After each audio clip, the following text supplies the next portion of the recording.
அன்பார்ந்த சகோதர சகோதரிகளை, இன்று திருக்குடும்ப விழாவை கொண்டாடுகின்றோம். இயேசு மாரி சூசை அமைத்த அந்த திருக்குடும்பம், அந்த குடும்பத்தின் அடிப்படையில் தான் உலகத்திலுள்ள எல்லா குடும்பங்களும் அமைந்திருக்கின்றன. இந்த விழாவினுடைய நோக்கம் என்ன? ஏன் திருக்குடும்ப விழாவை கொண்டாடுகிறோம்? ஸ்கூலில் ஒரு பையனுக்கு அட்மிஷனுக்கு போனாக்கா சாமியார் என்ன கேட்குறாரு? ஆதார் அட்டை எங்கே, ஐடி கார்டு எங்கே, ஓட்டர் ஐடி இருக்கா? எங்கே போனாலும் எதுக்கு எடுத்தாலும் ஆதார் அட்டை கொடு. ஏன் நான் வாங்க போகிற பொருளுக்கும் ஆதார் அட்டைக்கு என்ன ஏன் தொடர்பு இருக்குது? அது இருந்தால் வா, இல்லைன்னா போயிடிய. ஃப்ளைட்டில் போகிற டிக்கெட்டை வாங்கி கையில் வச்சுக்கிட்டு ஃப்ளைட்டுக்கு போனாக்கா அங்கே செக்கிங் போகும்போது முன்னே ஆதார் அட்டை கொண்டா, ஐடி கார்டை கொடு, இல்லையா போக வெளியே. ஆதார் அட்டைன்னு எதுக்காக நம்முடைய நாட்டில் அவ்வளோ வற்புறுத்தி கேட்குறாங்க? அதனுடைய அர்த்தம் என்ன? நம்ம யார் என்னன்றதுனுடைய விலாசமே ஆதார் அட்டை தான். இந்தியா முழுவதுக்கும் நம்ம எங்கே போனாலும் எங்கே வந்தாலும் நம்ம யார் என்னன்றது காட்டுறது ஆதார் அட்டை. ஆதார் அட்டை வச்சிருக்கிறவருக்கு என்ன இருக்கா? ஊர், பேர், தந்தையினுடைய பேர், மொழி, இனம் எல்லாமே அந்த ஆதார் அட்டையில் இருக்குது. அப்போது ஐடி கார்டு இருக்கிறவனுக்கு தான் சமுதாயத்தில் இடம். சமுதாய மனிதனாக இருக்க வேண்டும் என்றால் அவன் கையில் இந்த ஆதாரங்கள்லாம் இருக்கணும். அப்படி பார்க்கும்பொழுது கடவுள் மனிதனானார், நம்மிடையே குடிகொண்டார். இந்த ரெண்டு வார்த்தை மட்டும்தான் சிந்திக்கிறோம். கடவுளே மனிதனாக வந்த பொழுது மனிதனாக இருக்க வேண்டிய அத்தனை பண்புகளும் இருக்கணும். உடல் மட்டும் இருந்தால் போதாது. மனிதன் என்று சொல்லுகின்ற பொழுது உடலோடு கூட சேர்ந்த சமுதாய உடல் ஒன்று இருக்கின்றது.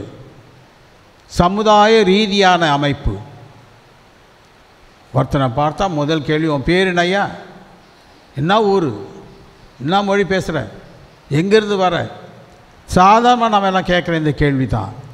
அப்போது கடவுள் மனிதனான பொழுது அவருக்கென்று விலாசம் இருக்க வேண்டும், அவருக்கென்று பேர் இருக்க வேண்டும், ஊர் இருக்க வேண்டும், மொழி இருக்க வேண்டும், கலாச்சாரங்கள் இருக்க வேண்டும். இவைகளெல்லாம் சேர்ந்தது தான் ஒரு மனிதன். இப்படி இல்லாத ஒரு மனிதனை அனாதை என்று அழைப்போம். சமுதாயத்தில் அவனுக்கு இடம் இருக்காது, யாரும் ஏற்றுக்கொள்ள மாட்டாங்க. கடவுள் மனிதனான பொழுது அவருக்கென்று ஒரு ஐடி இருக்க வேண்டும், அவருக்கென்று பெற்றோர் இருக்க வேண்டும், அவருக்கென்று வீடு இருக்க வேண்டும், உற்றார் உறவினர் இருக்க வேண்டும். இவைகளெல்லாம் சேர்ந்தது தான். ஆகவே இயேசு கிறிஸ்து என்றால் அவருடைய பெற்றோர் மரியாள், சூசேப்பர், ஊர் நாசரேத்து, அவர்களுடன் இருக்கிற மற்ற மக்கள் எல்லோரும் யூதர்கள், அவர் பேசிய மொழி ஆராமைக்கு மொழி. இவைகளெல்லாம் இருந்தால்தான் ஒரு மனிதனை, இயேசு கிறிஸ்துவை மனிதனாக ஏற்றுக்கொள்ள முடியும். இயேசுவை கடவுளாக ஏற்றுக்கொள்வது மிக சுலபம். இயேசுவை நாம் கடவுளாக ஏற்றுக்கொள்ளலாம். அவருடைய புதுமைகளும் போதனைகளும் அவருடைய வாழ்க்கையும் அவரை கடவுள் என்று சுலபமாக காட்டும். ஆனால் மனிதன் என்று நிரூபிப்பது தான் மிக கடினம். ஆதலால் தான் கடவுள் இயேசுவை மனிதனாக இந்த உலகுக்கு அனுப்புவதற்கு முன்னதாக தாயை படைத்தார். மரியாள் ஜென்ம பாவம் இல்லாமல், எந்த பாவம் இல்லாமல் அருள் நிறைந்தவராக உருவாக்கப்பட்டார். அதன் பின்னர் தான் அந்த தாயிடத்திலிருந்து அவர் பிறக்கின்றார். இந்த குழந்தை கடவுளுடைய வல்லமையினால் பிறந்தது, மனித வல்லமையினால் அல்ல. ஆனால் சூசேப்பர் பாதுகாப்பாளராக, வளர்ப்பு தந்தையாக இருக்கின்றார். சூசேப்பர் இல்லாவிட்டால் இயேசுவுக்கு சமுதாயத்தில் இடம் கிடையாது. சூசேப்பரை நீக்கிட்டு பாருங்கள், மரியாளும் இயேசுவோம் என்ன சொல்லும் சமுதாயம்? என்ன பேச்சு பேசுவாங்க? சூசேப்பன் ஒருவர் இருக்கின்ற பொழுது தான் மரியாளுக்கு ஒரு மதிப்பு வருகிறது. எந்த பெண்ணாக இருந்தாலும் துணைவர் என்று ஒருவர் இருக்கின்ற பொழுது தான் அந்த பெண்ணுக்கு மதிப்பு. இல்லை என்றால் எவ்வளவு கேவலமாக சமுதாயம் பேசும். அப்படிப்பட்ட ஒரு சூழ்நிலைக்கு இயேசுவை தள்ளக்கூடாது என்பதற்காகத்தான் இயேசுக்கென்று தாய், அவருக்கென்று ஒரு பெற்றோர், தந்தை.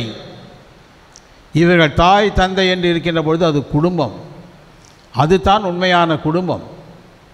இயேசு கிறிஸ்து மனிதன் ஆனார் என்பதற்காக, நம்மிடையே குடிகொண்டார் என்பதற்காக அவருக்கென்று ஒரு குடும்பம், அவருக்கென்று பெற்றோர், இவைகளையெல்லாம் கடவுள் வகுத்து கொடுக்கின்றார். தக்க பெற்றோரை கொடுத்தார், தக்க தாயை கொடுத்தார், அவருக்கென்று இடம் கொடுக்கப்பட்டது. ஆனால் சமுதாயத்தில் பணம் கொடுக்கப்படவில்லை. ஏழையாகத்தான் பிறந்தார், ஏழையாகத்தான் வாழ்ந்தார். ஒரு மனிதன் பணக்காரன் ஏழை என்பது பெரிதல்ல, அவன் மனிதனாக இருப்பது தான் முக்கியம். அவனுக்கென்று பெற்றோர், ஊர், உலகம் இவைகளெல்லாம் இருக்கின்ற பொழுது அவனை சமுதாயம் மனிதனாக ஏற்றுக்கொள்கின்றது. யூதர்களிடையே ஏற்பட்ட யூத சங்கத்திலே பரிசேயர், சதுசேயர், சட்ட வல்லுநர்கள் இவர்கள் எல்லோரும் அவருக்கு ஏற்பட்ட ஒரு பெரிய பிரச்சனை, இவன் யார்?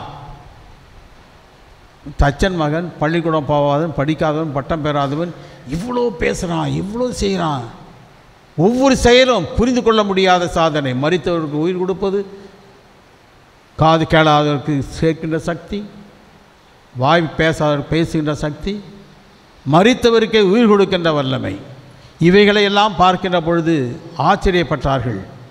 உன் பாவங்கள் மன்னிக்கப்பட்டன போ என்ற பொழுது எல்லாரும் ஆச்சரியப்பட்டார்கள். இவன் யார் பாவத்தை மன்னிக்கிறதுக்கு? இவனுக்கு என்ன அதிகாரம் இருக்குது? இவனா கடவுளா? அப்போது இயேசு கிறிஸ்துவினுடைய செயலை பார்க்கின்ற பொழுது மனிதனாக இருந்தார், தெய்வீக செயலில் இருந்தார். ஆகவே அவரை மனிதனாக ஏற்றுக்கொள்ள வேண்டும், கடவுளாக ஏற்றுக்கொள்ள வேண்டும். அதற்காகத்தான் கடவுள் குடும்பத்தை கொடுத்தார். இந்த திரு குடும்பத்தினுடைய நோக்கமே இயேசு கிறிஸ்து கடவுள் மனிதனானார், நம்மிடையே குடிகொண்டார் என்ற இந்த உண்மையை நிரூபிப்பதற்காகத்தான். குடும்பம் என்று சொல்லுகின்ற பொழுது கடவுள் குடும்பமாகத்தான் இருக்கின்றார். தந்தை, மகன், தூய ஆவியார் மூவரும் ஒன்றாக இருக்கின்ற அந்த குடும்பம் திரு குடும்பம். அந்த குடும்பத்திலிருந்து தான் உலகம் என்ற அந்த பெரிய குடும்பத்தை கடவுள் படைத்தார். எல்லாமே இறைவனோடு, இறைவனில், இறைவனால் இருக்கின்றன. ஆகவே கடவுள் தந்தை, மகன், தூய ஆவியார் மூவரும் ஒன்றாக இருப்பது போன்று உலகத்தில் இருக்கின்ற ஒவ்வொரு குடும்பமும் இந்த பரிசுத்த குடும்பத்தினுடைய பிரதிபலிப்பாக இருக்க வேண்டும். அதைத்தான் இந்த திரு குடும்பத்திலே நாம் பார்க்கின்றோம். திரு குடும்பத்தில் இருந்த அந்த பண்புகள் உலகம் முழுவதையுமே மாற்றி அமைத்தது. ஒரே ஒரு குடும்பம், ஒரே ஒரு பிள்ளை, எவ்வளவு பெரிய சாதனை! இந்த ஒரு மனிதனால் உலகம் முழுவதுமே மாற்றப்படுகின்றது, சரித்திரமே மாற்றப்படுகின்றது. இயேசு கிறிஸ்து கடவுள் மனிதனாக தோன்றினார். உலகத்தில் உள்ள எல்லா மனிதர்களும் கடவுளுடைய பிள்ளைகளாகின்ற உரிமையை வழங்கினார்.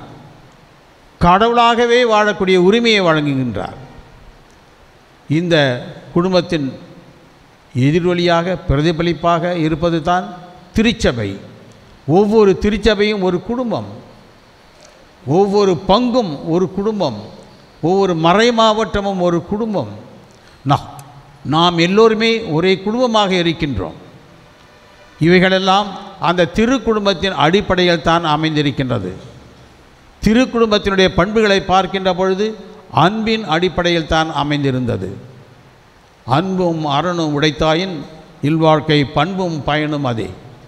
ஆகவே திரு குடும்பத்திலே இருந்தது அந்த அன்பு, அரண் என்று சொல்லக்கூடியது. அதைத்தான் திருச்சபை என்ற குடும்பத்திலும் இருக்க வேண்டும். நம்முடைய ஒவ்வொருடைய குடும்பத்திலும் இது அவசியமாக இருக்க வேண்டும். குடும்பம் இல்லாவிட்டால் சமுதாயம் கிடையாது, குடும்பம் இல்லாவிட்டால் திருச்சபை கிடையாது.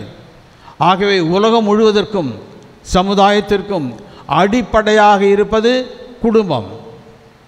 குடும்பத்தின் அடிப்படையில் தான் எல்லாமே வளர்கின்றன, குடும்பத்திலிருந்து தான் எல்லாமே பிறக்கின்றன.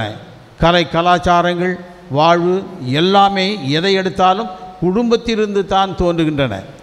பெற்றோர் இவர்கள்தான் பிள்ளைகளை ஈன்றெடுப்பது போன்று சமுதாயம் முழுவதையுமே ஈன்றெடுக்கின்றார்கள். ஏனென்றால் மனிதனை படைத்த பொழுது கடவுள் கொடுத்த வார்த்தை இதுதான்: பருகி பெருகுங்கள், அடக்கி ஆளுங்கள். இதுதான் கடவுள் கொடுத்த கட்டளை மனிதனுக்கு.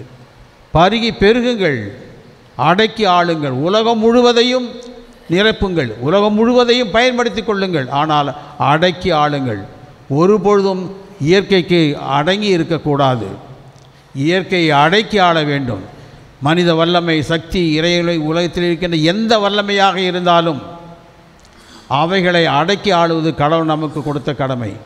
இன்றைக்கு மனிதன் இந்த செயலிலே நிறைய சாதித்திருக்கின்றான். கோயிலுக்கு வரும்போது கூட செல்ஃபோன் இல்லாமல் இந்த பிள்ளைங்க வராது. அதை வச்சு நோண்டிகிட்டே வந்தால் தான் வர முடியும். எந்த அளவுக்கு சமுதாயம் வளர்ந்துருக்கு பாருங்கள். இந்த காலத்தில் வளர்ந்துருக்கின்ற சமுதாயத்தினுடையது அடைக்க ஆள கற்றுக்கொண்டார்களா? வளர்க்க கற்றுக்கொண்டார்கள். ஆனால் இன்றைக்கு வளர்த்து விட்ட அந்த சக்திக்கு மனிதன் பயந்து நடுங்கி இருக்கின்றான். என்ன நடக்குமோ உலகுக்கு என்ற அச்சம் இருக்கின்றது.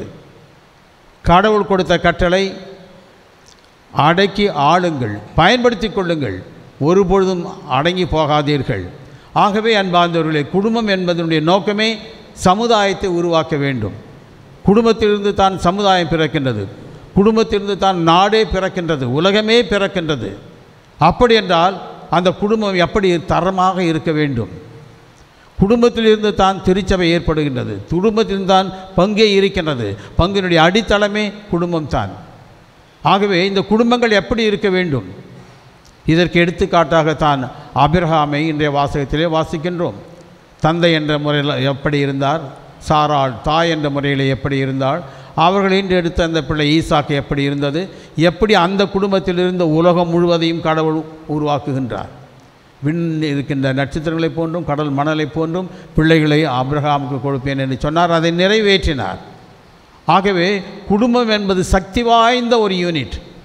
ஒவ்வொரு குடும்பமும் வல்லமை நிறைந்தது.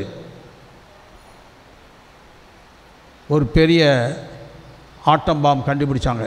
ஜப்பான் ஹீரோஷிமா நாகசாகியில் போட்டாங்க. அதை கண்டுபிடிச்ச ஒரு யூதர். அவர் கண்டுபிடிச்சது என்னன்னா, ஒரு ஆட்டமை உடைச்சா என்ன நடக்கும்ன்றத நிரூபித்தார். அப்படித்தான் ஒவ்வொரு குடும்பமும் ஒரு ஆட்டம், சக்தி வல்லமை நிறைந்தது. அதை உடைப்போமையானால் அதனால் வருகின்ற அழிவு அடக்க முடியாத பேரழிவாகும். ஆகவே தான் குடும்பத்தை கட்டி காக்க வேண்டியது எல்லாருடைய பொறுப்பு. திருச்சபை தலைவர்கள், நாட்டின் தலைவர்கள் அனைவருமே குடும்பத்தை கட்டி காத்தால் உலகம் முழுவதையும் அடக்கி ஆள முடியும். குடும்பம் நன்றாக இருக்குமேயானால் சமுதாயம் நன்றாக இருக்கும், திருச்சபை நன்றாக இருக்கும். நல்லதொரு சமுதாயம் உருவாக வேண்டுமென்றால் நல்ல குடும்பங்கள் வேண்டும். நல்ல குடும்பங்கள் வேண்டுமென்றால் தரமான பெற்றோர் வேண்டும். கல்வி அறிவு இல்லாதவர்களாக இருக்கலாம், கடவுள் அறிவு பெற்றவர்களாக இருக்க வேண்டும். அப்பொழுது தான் குடும்பத்தில் பிறக்கின்ற பிள்ளைகள் தரம் வாய்ந்த பிள்ளைகளாக இருப்பார்கள். சற்று சிந்தித்து பாருங்கள். இன்றைய காலத்தில் எத்தனை பெற்றோர் கண்ணீர் விட்டு அழுகின்றார்கள். ஐயோ சாமி, என் பிள்ளையை நான் விட்டுட்டேன் சாமி, என்னால் முடியல, அவன் ஒன்றுமே என்னால் அடக்கவே முடியல, அவன் பண்ணுறது புரியவே இல்லை, என்ன தான் பேசுகிறானே தெரியல. பிள்ளைகளை புரிந்து கொள்ள முடியலை, பிள்ளைகளை அடைக்க ஆள முடியலை, பிள்ளைகளை வழி நடத்த முடியல. எந்த அளவிற்கு குடும்பத்தில் இன்று நிறைய சிக்கல்கள் இருக்கின்றன. கணவன் மனைவியரிடையே ஏற்படுகின்ற பிரமாணிக்கமற்ற பிளவுகள், பெற்றோர் பிள்ளைகளுக்கிடையே பாசமில்லாத ஒரு சூழ்நிலை, குடும்பத்தில் ஒற்றுமையாக இருக்க வேண்டிய தனித்தனி மனிதர்களாக வாழ்ந்து கொண்டிருக்கின்றார்கள். இன்று குடும்பங்கள் கூட்டு வாழ்க்கையாக இருக்கின்றதை தவிர குடும்ப வாழ்க்கையாக இல்லை. மீண்டும் நம்முடைய குடும்பங்கள் குடும்பமாக மாற வேண்டும். அன்பும் அறனும் உடைத்தாயின் இல்வாழ்க்கை பண்பும் பயனும் அதே.